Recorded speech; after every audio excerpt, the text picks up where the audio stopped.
Ah, love hearing those birds chirping.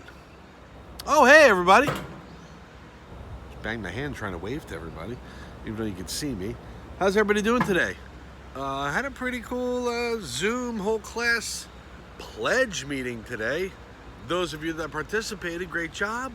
If you couldn't be a part of it, we understand. Things come up.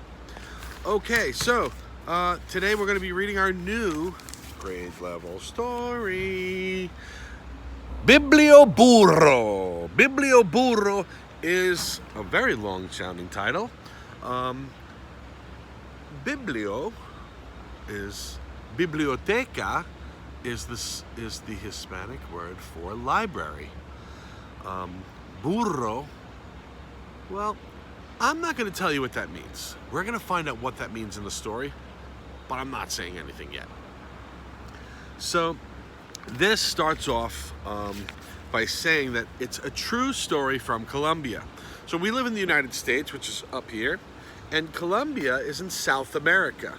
The continent we live in is North America, and South America has a place called Colombia. And Colombia is filled with some really beautiful rainforests. And in the rainforest, it rains almost every single day. And that's the setting. So interestingly enough about the setting, you're going to notice so many different types of animals, but not animals that you'd see like at the park or something like that.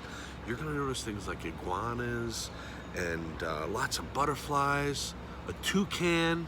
Now, a toucan is a bird that you might see. I don't know if anybody's ever had that junky cereal. Fruit Loops. Maybe you're buying it just to make a necklace. Anyway, as a kid, I ate a lot of Fruit Loops. And I learned later on it's kind of a junky food. It has lots of sugar. But Fruit Loops, the signature person, is the toucan with the different colored nose or beak. So the essential question of the story. Now, essential question means like the most important thing that you got to keep in the back of your head, all right? There's things that you keep fresh in your mind, the characters, the setting, the WH questions. It helps us understand the story better. Now this week we're going to be focused on author's purpose again. I got a great Thursday afternoon story, a bedtime story that I had added, and the story is read, the author wrote this story, I'm not going to tell you the name of it yet, for entertainment purposes, and you're going to see it's something I like doing, and it puts a smile on my face because I think it's kind of funny, some of it. But this story I don't believe is going to be for entertaining, but I didn't read it yet, so that's just my prediction. I took a guess based on what I know about author's purpose and what I know about stories that are written just to entertain people. But Biblioburro is a true story from Colombia. So the illustrations in the story are almost like cartoonish, but these illustrations will give us an idea of this real person that this really happened to. Now it's a story about, so it says it says a true story from Colombia. So if it's true, it means it definitely really happened. This is not a make-believe story. There's really somebody who they called, or something that they called, Biblioburro. Let's say that all together. Biblioburro. Burro. You can roll the R like guitarra. Okay, good. It's kind of fun to say if you learn how to do that. It's pretty tricky. And the author's name is Jeanette Winter. Okay? So back to the essential question. You're keeping it in the back of your head. You're not thinking about it on every page. But you keep it in the back of your head because it has a lot to do with the whole feeling of the story. And it's how can people help out in their community? Well, that's nice because we just read a great story about Debbie. And Debbie was the one asking her, finding people that don't have electricity, traveling to these faraway places, and then bringing them a way for them to get electricity for free. Well, they had to buy something, the solar panels, but she even helped there. She helped at the bank, and she was dealing with the banks and saying, hey, lend these people some money so they can get some free electric, and then they'll pay you back when they can, a little bit at a time. And that works out great for the people. So they were able to get electricity and have a lot of new types of things to use inside. Well, this is a story that's very similar, and it kind of is like a parallel. Parallel are two lines that keep going that never meet. But Parallel in ELA means that they're kind of they're going in the same direction. So Debbie and the Biblioburro are kind of out to help their communities. And you're going to see how Luis is the character's name, how he helps out his community. He does a really nice thing, and he makes a lot of people very happy. But I'm not going to tell you about it, because it's time to read it, all right? Okay. So as you're reading, I want to ask everybody how the man helps people, and what do you think he does to help these people? Okay. Biblioburro, a true story from Colombia. Deep in the jungles of Colombia, there lives a man who loves books. His name is Luis. Now this right here is an iguana. I had an iguana once. His name was Lenny the Lizard.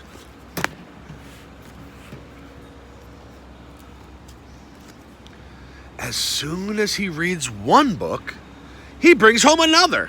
Soon the house is filled with books. His wife, Deanna, grumbles. What are we gonna do? Eat books with our rice? Well, she's thinking about food, I guess. And take a look at that. What are we going to do? Eat books with our rice? This is not a part of the story that's being read. This is what Deanna's really said. Wait a minute, we know somebody named Deanna. Hi, Deanna. We know, this is a different Deanna, the character. But she's really saying that. And this is called a word bubble. When you see word bubbles, it means that the characters are really saying those things. Now, in the words, in the text, you could always tell by this. Those two lines, that starts what the people are saying out loud. And then it ends with those two. So it begins and ends with something called quotation marks, okay? And the quotation marks are really useful because it's what the characters are actually saying in the story. It's not just as soon as he reads one book, he reads another. What are we gonna do with these books? Eat books with our rice? So she's really saying that to him. Like, are you serious? She's like, I'm hungry. Books are nice, but I need food. Luis thinks long and hard. At last, an idea pops into his head. I can bring my books into the faraway hills to share with those who have none. One burro could carry books, and another burro could carry me and more books. What is he on? What do you think that word burro means? Well, I ask you to locate what burro means in the text, and you're going to notice on the next page that they tell you exactly what a burro is. All right, but I am going to stop right there. I read the story throughout the Nearpod slides, and we're going to be reading them throughout the week. So I think I saved the last 2 pages for Friday, but we're going to be slowly and gradually filling in our clue, author's purpose, graphic organizer. Don't worry about that word graphic organizer. It sounds strange, right? It's actually a really good thing because it takes parts of the story and it puts them in boxes and it separates like 3 really important ideas. 2 clues that the author gives you, telling you why he wrote the book, that helps us understand. At the end of the week, we'll have a better understanding of the purpose, why he wrote this. Now, in the story, Debbie lighting lives, that was for information. It was a real person who helped real people. And she helped out people in her community. And that's the essential question. All right, signing off. I'll see you next time. Adios.